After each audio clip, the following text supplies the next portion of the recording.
예, 더불어민주당 법률대변인 이건태 의원입니다. 어제 이재명 대표에 대한 선거법 항소심 무죄 선고가 있었습니다. 그런데 검찰이 채 2시간여 만에 상고 방침을 밝혔습니다. 이에 대해서 비판하는 논평을 하도록 하겠습니다. 논평문을 읽겠습니다. 정치 검찰의 상고 결국 기각으로 끝날 것입니다. 검찰이 어제 이재명 대표의 공선법 항소심 무죄 선고에 대해 상고 방침을 밝혔습니다. 아이러니합니다. 윤석열 내란 우두머리 구속 취소 결정에 대해서는 즉시 항고를 포기한 검찰이 이재명 대표의 선고 직후에는 바로 상고 방침을 밝혔습니다.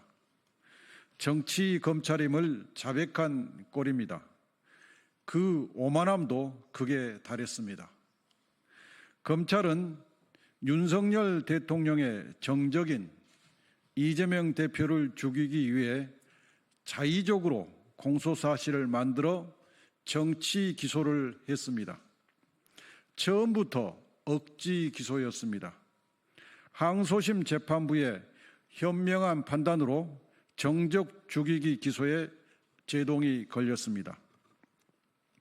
항소심 판결에서는 검찰이 대법원 판례가 금지하는 확장 해석을 통해 이재명 대표가 하지도 않은 말을 했다고 억지 기소했다는 사실, 성남시 소재 5개 공공기관 부지 이전에 관해 설명하면서 했던 말을 백현동 부지 용도 변경을 설명하면서 했던 말이라고 짜집기 기소했다는 사실이 인정되어 무죄를 선고했습니다. 또한 검찰의 기본적 법리 위반을 낱낱이 지적했습니다. 공직선거법상 허위사실 공표죄는 행위에 관한 발언만 처벌 대상으로 하고 인식, 기억, 의견은 처벌 대상으로 하지 않는다는 기초적인 법리 위반, 후보자의 행위에 관한 발언만 처벌 대상이 되고 제3자의 행위에 관한 발언은 처벌 대상이 되지 않는다는 법리 위반, 문제되는 표현이 사실을 표명한 것인지 의견이나 판단을 표명한 것인지 단정하기 어려운 경우에는 원칙적으로 의견이나 판단을 표명한 것으로 파악해야 한다는 법리 위반, 주된 발언만 판단 대상이 되고 주된 발언을 뒷받침하는 보조적 발언은 독자성을 인정받지 못한다는 법리 위반,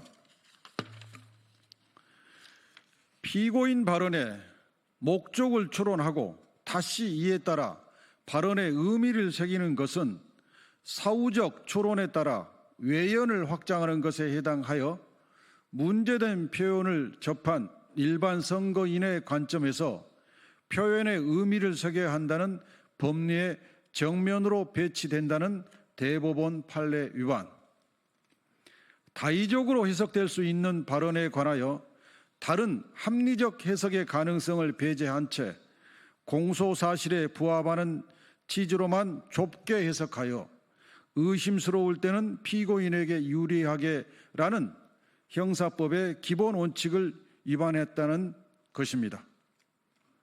특히 김문기와 골프를 치지 않았다에 해당하는 내용이라고 공소사실을 특정했으나 재판부로부터 골프와 관련된 언급 자체가 없다고 면박을 당했으니 공소사실이 엉터리였음이 명백히 드러난 것입니다.